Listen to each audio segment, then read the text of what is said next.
खनन के संबंध में कुछ शिकायतें की गई थी।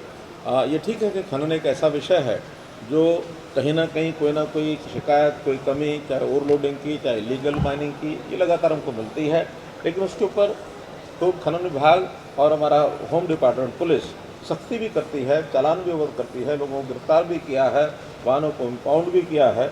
और इस सारे विषय को जहाँ तक तुलना के नाते से, क्योंकि जब हमने तुलना की तो कांग्रेस के बंधु कहते हैं कि तुलना मत करो, केवल अपने अपने समय की बताओ। तो मैंने निश्चित रूप से उस समय कहा कि ये बात ठीक नहीं है कि आखिर तुलना में आपका भी हिसाब हमें लिखना पड़ेगा, तो आपका हिसाब भी हमको ध्यान में आएगा, हम भी अपना हिसाब देंगे। तो ख्वाब कुछ और देखते हैं, हिसाब जो हमारा मानते हैं ये ठीक नहीं है, तो हिसाब उनको अपना भी देना पड़ेगा।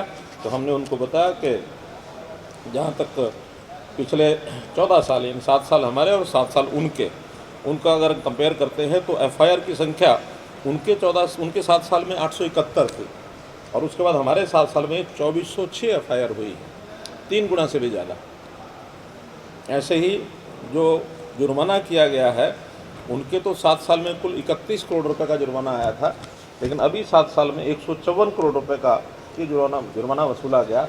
इसका मतलब है कि माइनिंग पर जो सख्ती हमने की है उन्होंने बिल्कुल कभी की नहीं है। और केवल सख्ती नहीं, बल्कि माइंस का जो रेवेन्यू है, रेवेन्यू भी अगर हम उनके 10 साल का रेवेन्यू अगर देखते हैं तो 1267 करोड़ रुपया है, 126 करोड़ रुपया ऑन एवरेज पर ईयर। और हम अगर 8वां साल भी अपना जोड़ लें, हालांकि 8वां साल भी चल रहा है, फिर भी इसमें 4660 करोड़ रुपया अभी तक आ चुका है। और समझो अगले जो आधा साल और बचा है उसमें 4 महीने, तो 4800 करोड़ रुपया इसको मान लें तो ये 600 करोड़ रुपया पर ईयर बनता है। तो कहाँ 126 करोड़ रुपया और कहाँ 600 करोड़ रुपया। ये माइनिंग में एक सख्ती करने के बाद इलीगल माइनिंग को रोकने के नतीजे हैं, और थोड़ा और सख्ती करेंगे तो इसको और भी आगे बढ़ाया जा सकता है। हरियाणा भारतवर्ष के कुल 61 पदक आए हैं, जिसमें 22 स्वर्ण हैं, 16 रजत पदक हैं और 23 कांस्य पदक हैं। हरियाणा का शेयर भी एक सराहनीय, बहुत अच्छा रहा है। 22 में से 9 पदक केवल हरियाणा प्रदेश के अपने खिलाड़ियों ने प्राप्त किए हैं। रजत में 16 में 2 हैं, ये थोड़ा कंपैरेटिवली उतनी बड़ी रेशो नहीं है, लेकिन कांस्य में 23 में से 6 हैं। कुल 17 पदक हरियाणा के, एक बहुत अच्छी एक पहल ये की गई है। हरियाणा की जो खेल पॉलिसी है वो बहुत, जिसको कहना चाहिए, सराहनीय है। हम कॉमनवेल्थ यानी जो भी स्वर्ण पदक विजेता होते हैं उनकी राशि अलग अलग खेलों की अलग अलग है। तो जो कॉमनवेल्थ गेम्स हैं उसमें स्वर्ण पदक की राशि हम 1 करोड़ रुपये प्रति जो पदक विजेता है उसको देते हैं। स्वर्ण पदक को 1 करोड़ 50 लाख, रजत को 75 लाख और कांस्य पदक को 50 लाख, तो ये उनको राशि देते हैं। एक नई भी हमने एक सराहनीय चीज़ और की है कि जो फोर्थ है, यानी कांस्य पदक में भी जो सामने जीत नहीं पाता किसी कारण से, उसकी मेहनत कम नहीं होती है, तो उसको 15 लाख रुपया, हालांकि एक ही खिलाड़ी हैं जो चौथे स्थान पर आए हैं, पार्टिसिपेंट्स जितने भी हैं वो सब 7.5 लाख रुपये उनको देते हैं।